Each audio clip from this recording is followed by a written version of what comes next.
Hi again everyone, Scott Pyre, Pop Cult fan here, and in this video, the season finale of Monarch Legacy of Monsters just released last night, and I watched it, and now I want to do my full season review of Monarch.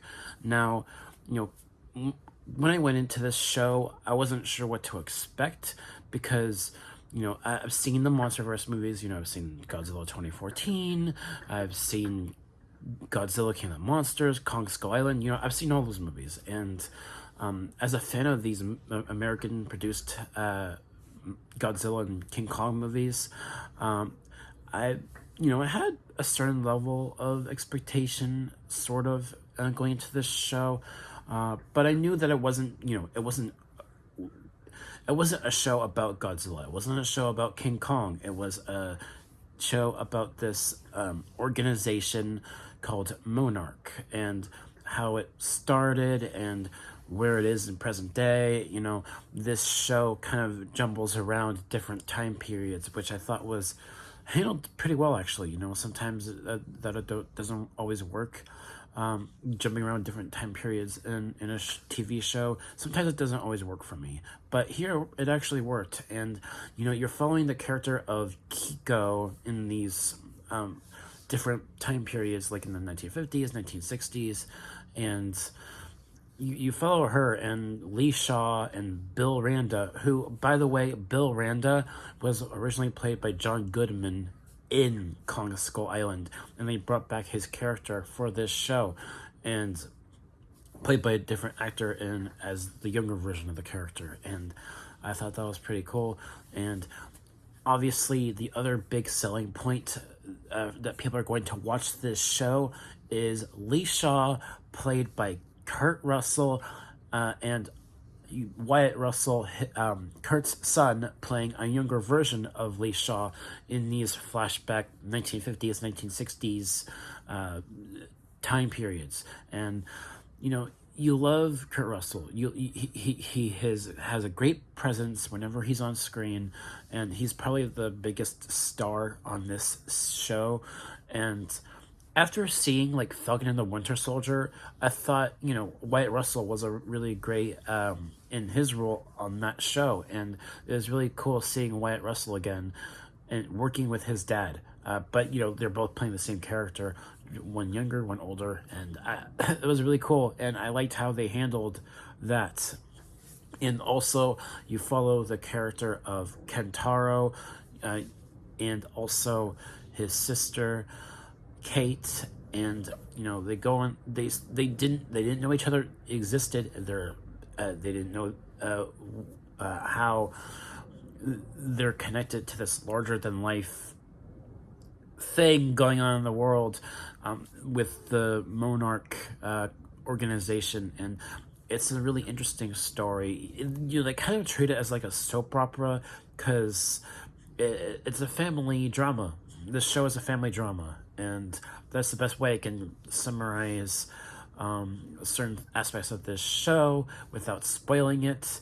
And I just think that the journey that both Kate and Kentaro go on as the show continues with this other character of May, who, by the way, was played by Kiersey Clemens, who was in the Flash movie. I thought she was great as May. And overall, this is probably the one project within this franchise that has the most fleshed out characters. You care about the characters, and you care about what's going on. And once you do get Titans in this series, there's some pretty intense, pretty scary moments with some of these monsters. And yes, like I said, Godzilla is not a huge presence on this show, but when he does show up, it is worth the watch. And I had a massive smile on my face by the time the season finale ended, and it's not because of Godzilla, it's because of something else. King Kong, King Kong. King Kong. This show did a pretty good job of teasing and exploring more of that world that we're going to see in Godzilla X Kong: The New Empire. It did a pretty good job of like teasing it a little bit, you know, exploring it more and how it works with humans living there. And it's really fascinating. And that's the only thing I'm going to say in this review that is a little bit spoilery, just because you're in this. I think Kiko called it like Axis Mundi, but I think there's another name for it.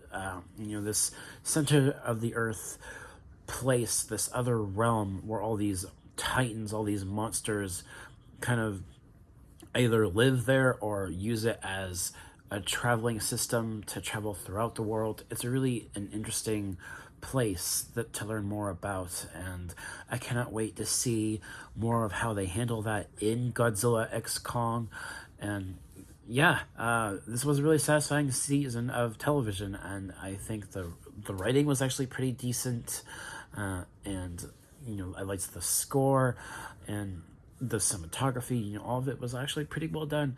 I think if I did have a flaw, like a few criticisms, maybe it would probably be like a few episodes not having a whole lot going on, some pacing issues here and there, but also I will admit that there are like a couple of characters in this series, not series regulars, but like side characters that you don't really care for, especially this one lieutenant that sometimes Alicia responds to in the flashbacks with Wyatt Russell.